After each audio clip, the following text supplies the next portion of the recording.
Números capítulo 35. As cidades dos levitas.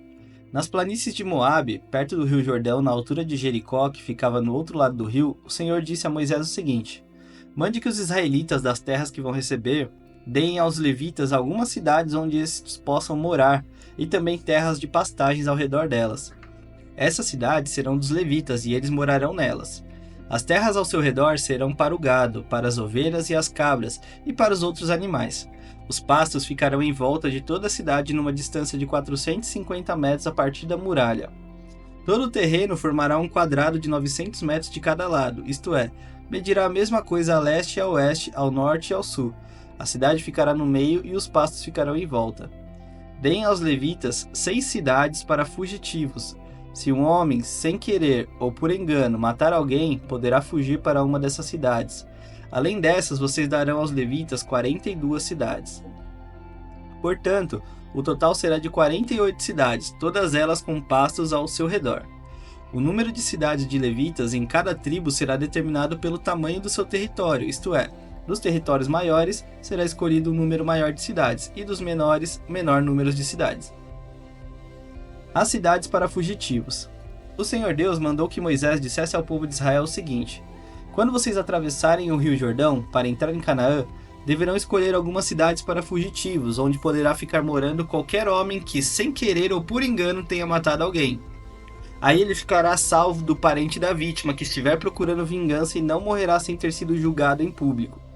Escolham 6 cidades para fugitivos, 3 a leste do rio Jordão e 3 na terra de Canaã. Essas 6 cidades serão de refúgio, tanto para os israelitas como para os estrangeiros que moram com vocês, seja só por algum tempo, seja para sempre.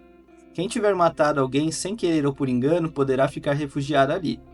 Se um homem ferir uma pessoa com um objeto de ferro, ou com uma pedra, ou com um pau, e causar a morte dessa pessoa, ele é culpado pelo crime e será condenado à morte. Quando o parente mais chegado do morto encontrar o assassino, deverá matá-lo. Se um homem empurrar o outro com ódio ou jogar alguma coisa contra ele com má intenção e ele morrer, ou se um homem esmurrar um inimigo e este morrer, o culpado será morto, pois é um assassino. Quando o parente mais chegado do falecido encontrar o assassino, deverá matá-lo. Mas pode acontecer que alguém sem querer empurre o companheiro que não era seu inimigo ou atire sem má intenção alguma coisa contra ele. Pode acontecer também que alguém sem ver atire uma pedra que venha a cair em cima de alguém e cause sua morte. Porém os dois não eram inimigos e quem matou não fez isso de propósito. Nesses casos o povo julgará a favor do que matou sem querer e não a favor do homem que era responsável por vingar a morte do seu parente. O povo deverá proteger o homem que matou sem querer, não deixando que ele seja morto pelo parente do homem que morreu. O povo fará voltar a cidade de refúgio para onde havia fugido, e ali o assassino ficará até a morte do grande sacerdote que foi ungido com azeite sagrado. Mas se em qualquer tempo o homem que matou alguém sair da cidade de refúgio para onde havia fugido, e o responsável por vingar a morte do seu parente o encontrar, ele poderá matá-lo e não será culpado por essa morte. O homem que matou alguém deverá ficar na sua cidade de refúgio até a morte do grande sacerdote, mas depois poderá voltar para sua casa. Essas ordens serão uma lei para vocês e os seus descendentes, em todos os lugares onde vocês morarem. Quem matar uma pessoa será condenado à morte, conforme o que 2 ou mais testemunhas disserem. Uma testemunha só não basta para condenar alguém à morte. A vida de um criminoso condenado à morte não pode ser comprada com dinheiro. Ele será morto. Também não aceitem dinheiro para libertar aquele que tiver fugido para uma cidade de refúgio e que quiser voltar para sua terra antes da morte do grande sacerdote.